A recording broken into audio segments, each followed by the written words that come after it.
नमस्कार और आदाब दोस्तों, मैं हूं आपके साथ संजय सिन्हा। आप देख रहे हैं खास बात India, sponsored by Mahi banquet hall, Ningha marriage hall.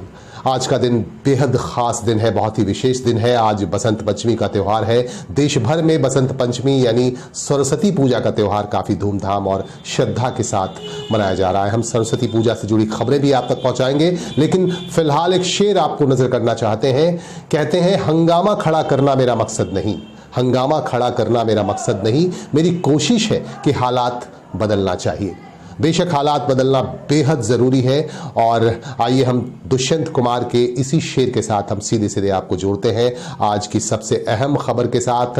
आप देख सकते हैं स्क्रीन पर ये तस्वीर। इस तस्वीर में आप देख सकते हैं कि बीच में एक फर्द खड़ा है, एक शख्स खड़ा है जिसका चेहरा ढका हुआ है काले कपड़ों से। ये शख्स है रफीक बटुल, जिसे गोधरा हत्याकांड, गोधरा नरसंहार का मुख्य आरोपी माना जा रहा है और इसे गिरफ्तार किया गया है। आज इसे गुजरात से गिरफ्तार कर लिया गया। आपको याद होगा 27 फरवरी 2002 को गुजरात के गोधरा में नरसंहार हुआ था और इस नरसंहार में 59 कार सेवकों की मौत हो गई थी।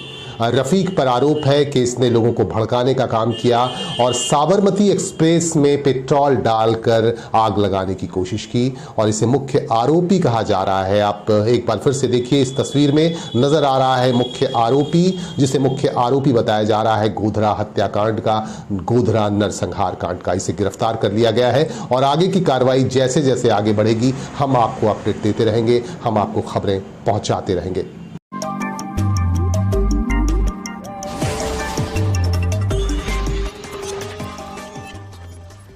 19 साल बाद अरेस्ट हुआ गोधरा हत्याकांड का मुख्य आरोपी रफीक बटुल। आइए इसके बाद हम आपको पश्चिम बंगाल लिए चलते हैं। पश्चिम बंगाल के रानीगंज से आ रही है एक अहम खबर। रानीगंज के हसीना मोड़ के निकट बिजली का एक तार ब्लास्ट कर गया। कहते हैं 11,000 वोल्ट के तार इधर से जा रहे हैं और इसी तार में आज अचानक ब्लास्ट हुआ और ब्लास्ट के बाद यहां आग लग गई, जिसकी वजह से लोग खासे दहशत में आ गए। आप देखिए इन दृश्यों में कि किस तरह से यहां पे दहशत पसरा है और यहां पर सूचना पाकर पुलिस के जवान भी पहुंच गए। रानीगंज थाने की पुलिस यहां पहुंची और पुलिस ने यहां पहुंचकर हालात को कंट्रोल में करने की कोशिश की और बिजली विभाग के अधिकारियों को भी खबर दी गई। बिजली विभाग के अधिकारी और कर्मचारी भी यहां पहुंचे और आग को काबू पाया गया और तार को अलग करके नया तार यहां पर लगाया गया। और आपको बता दूं कि इस इलाके में एक बड़ा उर्स, एक मेले का आयोजन हर वर्ष होता है और यहां पे इस मेले का आयोजन इस बार भी होने जा रहा है। इसे लेकर भी लोग खासे दहशत में हैं। लोगों में काफी डर है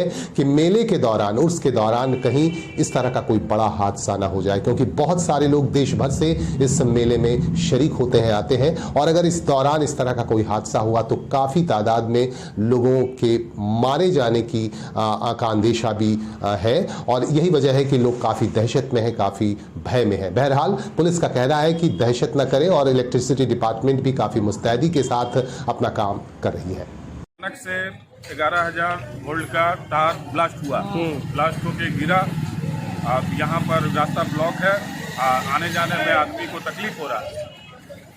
जितना जल्द से जल्द बुलाइए सप्लाई वाला आदमी को, लोग ठीक करेगा। अभी कुछ हो जाएगा एक्सीडेंट, उसका जिम्मेदार कौन होगा? कहाँ पे हुआ ये वाला? ये हसीना मोड़ में हुआ है, जस्ट एकदम हसीना मोड़। आपका क्या जगह दुकान है? डॉक्टर हेमन घोष रोड, मेरा इंजीनियरिंग वर्कशॉप है, मेरा भी लाइन चला गया है।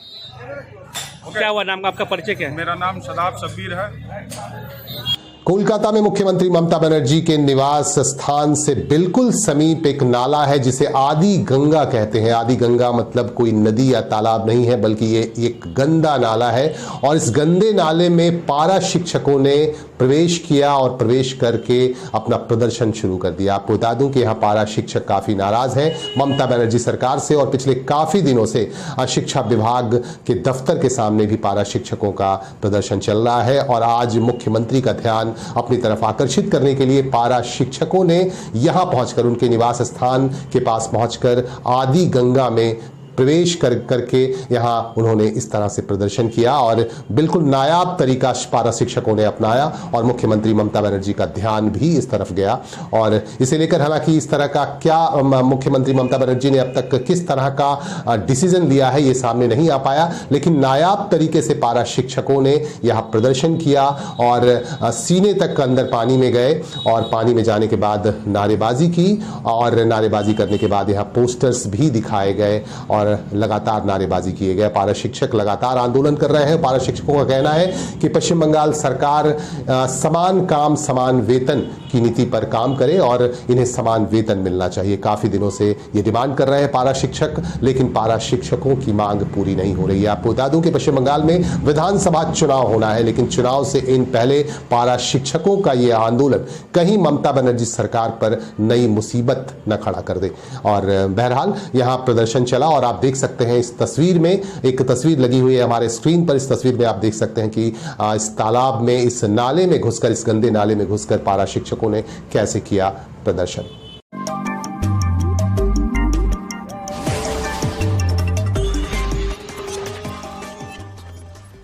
जामुड़िया में भारतीय जनता पार्टी महिला मोर्चे की तरफ से एक महत्वपूर्ण बैठक बुलाई गई और इस महत्वपूर्ण बैठक की अध्यक्षता कर रही थी जिला महिला मोर्चा की अध्यक्ष पापिया पाल। उनकी अध्यक्षता में यह बैठक हुई और इस बैठक के दौरान कई तरह की रणनीतियां बनाई गई और यहां पर महिला मोर्चा से जुड़े पदाधिकारीगण भी मौजूद थी और इनकी मौजूदगी में रणनीतियां बनाई गई, कई तरह के निर्देश दिए गए और मंत्रणा की गई। खास मुद्दों पर मंत्रणा भी की गई। आप देख सकते हैं दृश्यों में कि यहाँ बैठक चल रही है और बैठक के दौरान बातचीत की गई, खासतौर से रणनीतियां बनाई गई कि किस तरह से विधानसभा चुनाव को लेकर तैयारी करनी है, किस तरह से काम करनी है। और वोट आएगा तो और किया जाएगा, क्योंकि अभी हम लोग का हाथ बांधा हुआ है। कोई भी काम करने के लिए हम लोग जाते हैं तो हम लोग के ऊपर आदमी लग जाता है। काम हो रहा है, बिहार में हो रहा है, झारखंड में, जहाँ जहाँ भाजपा के सरकार है वहाँ एक नंबर काम कर रहा है। लोग जाकर किसी का जरूरत नहीं पड़ रहा है कि कोई उसके साथ कोई नेता जाए और जाकर ये काम किया जाए।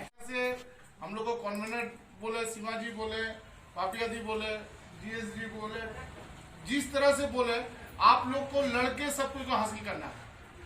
आज आप लोग में से कुछ आदमी चुन के आएगा जो इस संगठन को आगे बढ़ाएगा। आज सीमा जी तो कॉन्वेनर है ही, कोई दिक्कत नहीं होगा, सब सपोर्ट ही करेगा आप लोग को। तो आप लोगों में से कुछ समस्या है, थोड़ा सा आप लोग उजागर कीजिएगा तो कीजिए। आप क्या बोले थे थोड़ा सा बताइए। আমাদের পাড়াতে কারো বাথরুম নাই, টয়লেট নেই, ঘর নেই, চিন্তা টানাটানি থাকে। रेलवे अब बहुत ज़्यादा सख्त हो गया है। अगर आप रेलगाड़ी में सफ़र कर रहे हैं, इस दौरान अगर कोई आपत्तिजनक काम आपने किया, चेन खींचना चाहा और गंदी हरकत करनी चाहिए तो आप पर कार्रवाई होगी। रेलवे ने काफ़ी सख्ती बरतनी शुरू कर दी है और रेल अधिकारियों को इस तरह का इंस्ट्रक्शन दिया गया है कि अगर कोई भी चेन खींचने की कोशिश करे और रेलगाड़ी में बैठकर या प्लेटफॉर्म पर गंदी हरकत करे, कोई ऐसी आपत्तिजनक हरकत करे, उस पर फौरन कार्रवाई होगी। अगर आप रेलवे के खिलाफ कोई कदम उठाते हैं या रेलवे लाइन को क्रॉस करते हैं या कोई भी गलत काम करते हैं तो रेलवे आप पर फौरन कार्रवाई करेगा। इसीलिए हो जाए सावधान। अगर आप रेलगाड़ी में सफर कर रहे हैं तो सावधान रहें, रेल के नियमों के खिलाफ कोई काम न करें।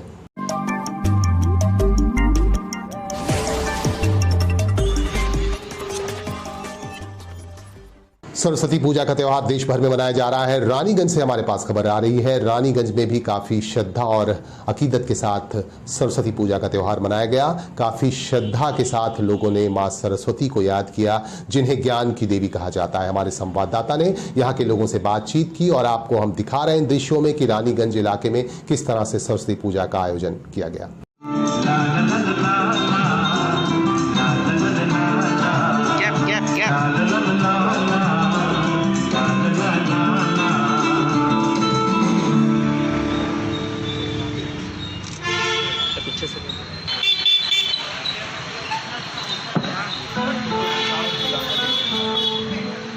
बात इंडिया में आपका स्वागत।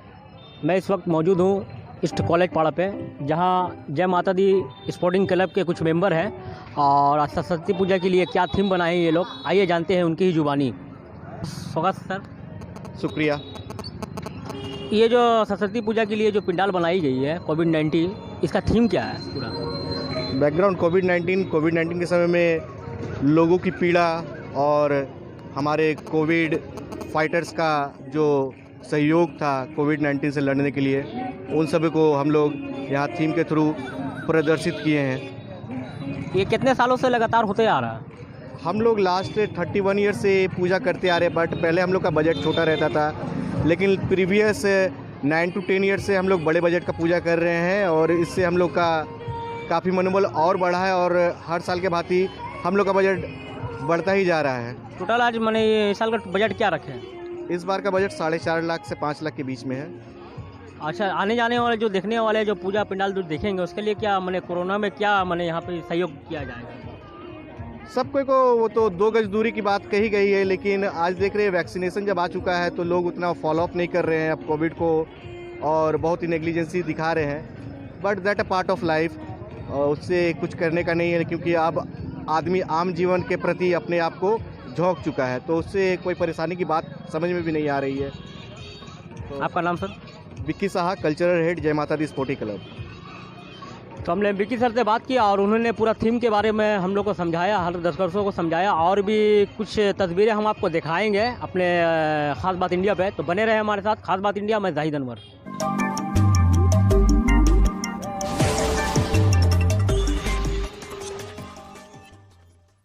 कहते हैं इश्क ने गालिब निकम्मा कर दिया, इश्क ने गालिब निकम्मा कर दिया, वरना हम भी आदमी थे काम के। जी हाँ, हम बात कर रहे हैं गालिब की। मिर्ज़ा गालिब मशहूर शेर है और आज मिर्ज़ा गालिब को याद किया गया। रानीगंज में अंजुमन स्कूल में आज एक कार्यक्रम का आयोजन किया गया उर्दू लाइब्रेरी की जानिब से और इस कार्यक्रम के दौरान याद किए गए मिर्ज़ा गालिब। मिर्ज़ा गालिब की जीवनी पर यहाँ प्रकाश डाला गया और बताया गया कि मिर्ज़ा गालिब ने किस तरह से काम किया और किस तरह से अपनी लेखनी के जरिए, अपने शेरों के जरिए लोगों को मुतासिर किया, लोगों को प्रभावित किया।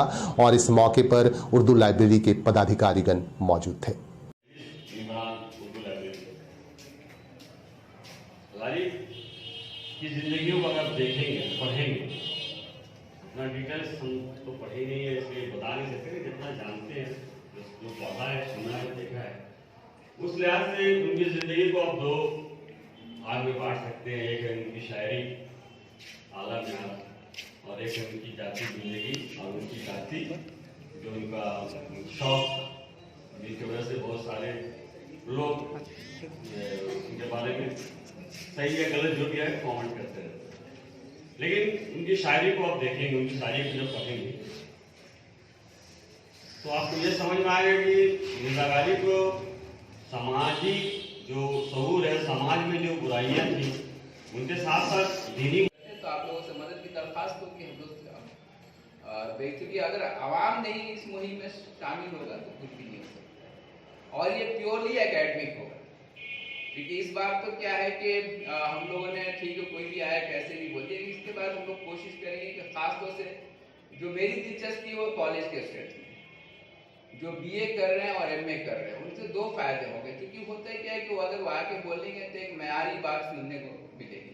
दूसरी बात, आप जब पढ़ के आएंगे तो हो सकता है उससे 10 लोगों को फायदा हो और इस कोशिश में आपका हो सकता है एक पेपर तैयार हो या पेपर न तैयार हो तो एक सिलेबस का एक रानीगंज में जय श्री राम पूजा कमेटी और शिशु भारती स्कूल में भी सरस्वती पूजा का आयोजन किया गया और इस मौके पर श्रद्धालुओं की भीड़ यहां देखी जा रही है। दोनों जगहों पर हम आपको दिखाएंगे कि किस तरह से यहां श्रद्धालु आ रहे हैं और यहां मूर्ति के दर्शन भी किए जा रहे हैं। आपको जानकारी दे दूं कि भारतीय जनता पार्टी के नेता और रानीगंज ब्लॉक के अध्यक्ष राजेश मंडल ने इन दोनों पंडालों का उद्घाटन किया और इस मौके पर उनकी उपस्थिति भी यहाँ देखी गई और यहाँ पूजा अर्चना भी उन्होंने की और इस मौके पर भाजपा के दूसरे नेतागण भी यहां मौजूद थे।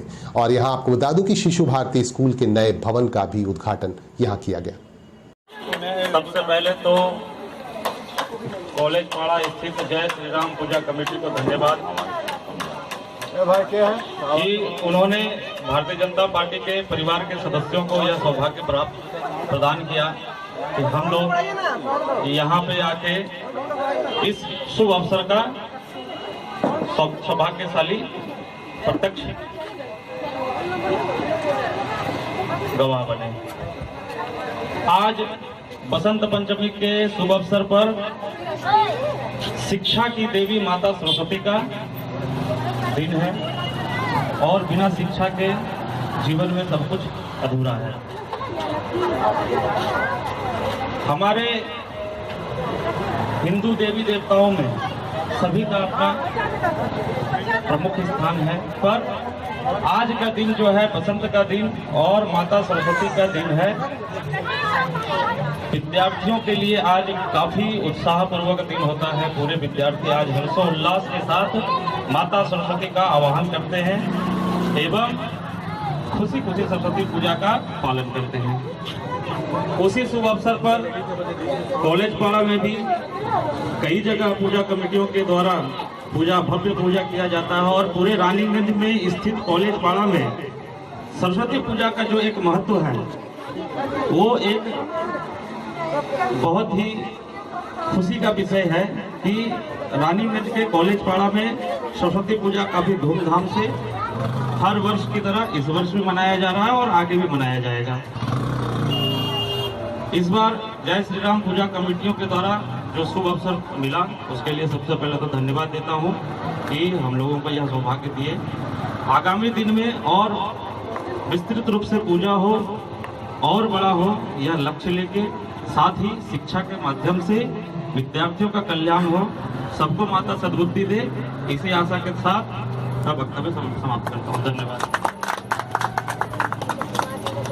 कुल्टी में गुरु गोपी राम कैंसर अस्पताल के ओपीडी का आज से शुभारंभ हो गया और फीता काटकर इसका शुभारंभ किया गया। आपको हमने बताया था, प्रेस मीट के दौरान बताया गया था कि आज होना है गोपी राम कैंसर अस्पताल में ओपीडी का शुभारंभ और आज बाजाबता इसका शुभारंभ हो गया। इस मौके पर कई गणमान्य लोग यहाँ पे मौजूद थे। पूजा अर्चना के बाद बाजाबता इसका शुभारंभ किया गया। आपको बता दूं कि पिछले काफी सालों से इस प्रोजेक्ट पर काम हो रहा था। 2016 में इसकी नींव रखी गई थी और आज ओपीडी का शुभारंभ हो गया। इस मौके पर इसके संस्थापक संतोष भाई जी खास तौर से मौजूद थे और उनके साथ इस प्रबंधन कमेटी के तमाम पदाधिकारीगण भी मौजूद थे। उनकी मौजूदगी में यहां ओपीडी का काम आज से शुरू हो गया। आज बाजाबता पूजा अर्चना के बाद ओपीडी को खोल दिया गया और अब यहां चिकित्सा भी शुरू की जाएगी। हमारे संवाददाता ने संतोष भाई जी से बात की और बात की एक महिला चिकित्सक जो नेचुरल थेरेपी प्राकृतिक चिकित्सा के विशेषज्ञ हैं, उनसे भी बात की।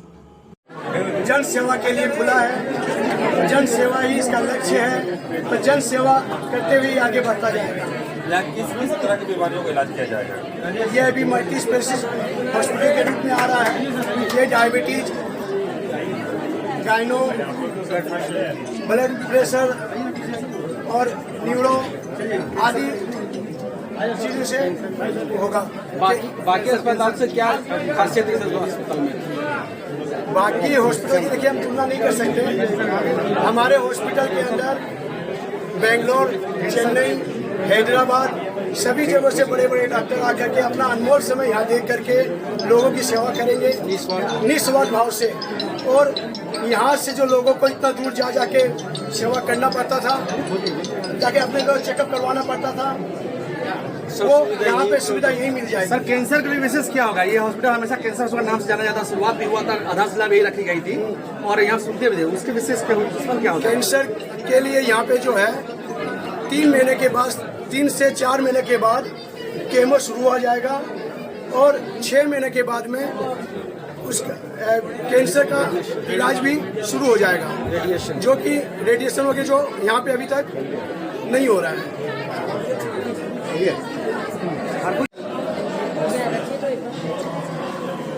अभी जो आज ओपनिंग है हॉस्पिटल का, क्या क्या यहाँ पर अवेलेबल है? जी, यहाँ पे सबसे पहले तो मैं अपना परिचय दे देती हूँ। मैं Swati ji, naturopathy and yoga educator. यहाँ पे एलोपैथी के साथ साथ में नेचुरोपैथी एंड योगा डिपार्टमेंट खुलने जा रहा है, जो कि अपने में बहुत बड़ा डिपार्टमेंट है। एज यू नो, आप लोग सभी जानते होंगे नेचुरोपैथी को हिंदी में चिकित्सा, आयुर्वेदिक चिकित्सा, प्राकृतिक चिकित्सालय बोलते हैं। जी हाँ, थोड़ा सा क्या है ना, हमारा हिंदी डिफरेंट हो जाता है। तो उसके अंदर में हम लोग पेशेंट्स जो कि 60-70 साल के हो चुके हैं, जिनकी बॉडी प्रॉपर रिस्पॉन्ड नहीं करती है, उनको सर्जरी तो की ही जाती है लेकिन उनकी बॉडी वो चीज़ को एक्टिव नहीं है उस चीज़ को लेने के लिए, तो ऐसे पेशेंट्स को हम नेचुरोपैथी में ट्रीट करते हैं। नेचुरोपैथी के थ्रू हम काफ़ी सारी बीमारियों को ठीक कर सकते हैं। सब कुछ नेचुरल तरीके से दिया जाता है पेशेंट्स को, कि उनको किसी चीज़ की चीर कुल्टी विधानसभा क्षेत्र के बराकर स्थित ठाकुरबाड़ी में आज सुंदरकांड पाठ का आयोजन किया गया। इस एक दिवसीय सुंदरकांड पाठ में सैकड़ों की संख्या में श्रद्धालुओं ने हिस्सा लिया। आप देख सकते हैं इन दृश्यों में कि श्रद्धालुओं ने किस तरह से सुंदरकांड पाठ में हिस्सा लिया और सुंदरकांड का पाठ किया गया। एक दिवसीय कार्यक्रम था और इसमें मारवाड़ी समाज की महिलाएं और पुरुषों ने खास तौर से हिस्सा लिया। ठाकुरबाड़ी में यह कार्यक्रम हुआ। इस एक दिवसीय कार्यक्रम में लोगों में काफी उत्साह दिखा, काफी श्रद्धा दिखी और सुंदरकांड पाठ का आयोजन किया गया।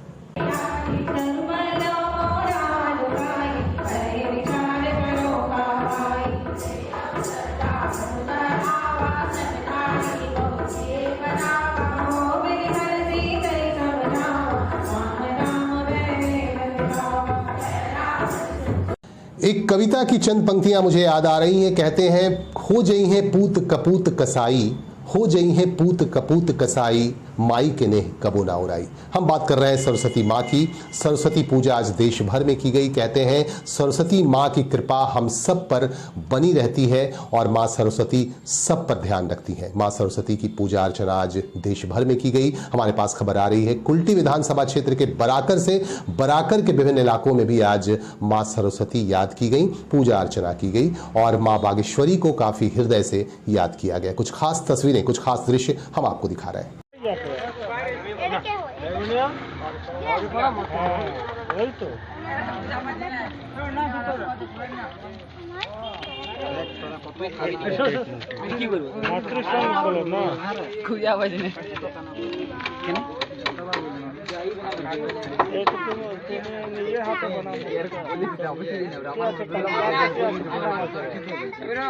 इन्हीं बातों के साथ हम लेंगे आपसे इजाजत। आप हमारे साथ बने रहें और हमारे साथ संपर्क बनाए रखें। कोई भी सुझाव हो तो फौरन हमें भेजें और अपनी प्रतिक्रिया हमें जरूर दें। हमारे YouTube चैनल पर जाएं और YouTube चैनल के नीचे कमेंट बॉक्स में जाकर अपनी प्रतिक्रिया से हमें नवाजें, अपनी प्रतिक्रिया दें। अच्छी और बुरी प्रतिक्रिया, दोनों तरह की प्रतिक्रिया हमें चाहिए और अपनी प्रतिक्रिया से हमें नवाजें। और खास बात इंडिया आपको कैसा लग रहा है, इस पर भी अपनी राय जरूर जाहिर करें। नमस्कार।